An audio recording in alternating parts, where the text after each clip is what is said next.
In the air today, fighter jets over Sudan's capital. On the ground, smoke pouring from the international airport. Satellite images appear to show civilian aircraft destroyed.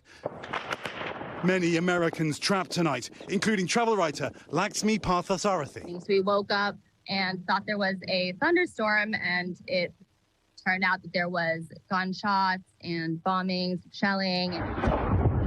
For 3 days, explosions, artillery and gunfire. Now, water and power outages. During this news broadcast, the fighting gets closer. Then it abruptly goes off air.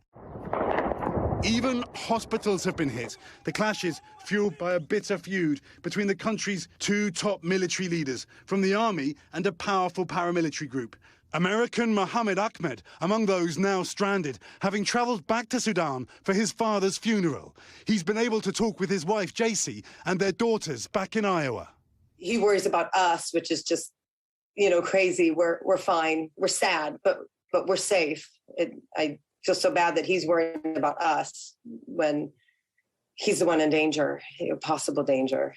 But it's just surreal. It just feels like a nightmare, and we just want to wake up from it, Keir Simmons joins us tonight from Washington. And Keir, we're talking about a mounting conflict here, right?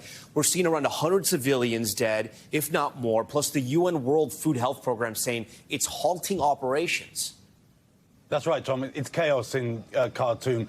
Let me just explain to you one thing we're hearing tonight, which really just puts a light on how bad things are. 9 hospitals across Sudan now out of service. 5 of those hospitals out of service because they were targeted, because they were bombed. Another 10 possibly out of service. So the civilian population really, really struggling. And as you mentioned, there is no sign of an end to this. There are reports from Reuters citing 2 security officials in Egypt that the UAE and Egypt are trying to get the two sides to come to some kind of agreement. But it's the middle of the night there in Sudan, and we're into day 4 of these clashes. Right. And the world is watching. As you mentioned, they're demanding the fighting stop. The UN and Secretary of State Antony Blinken both weighing in.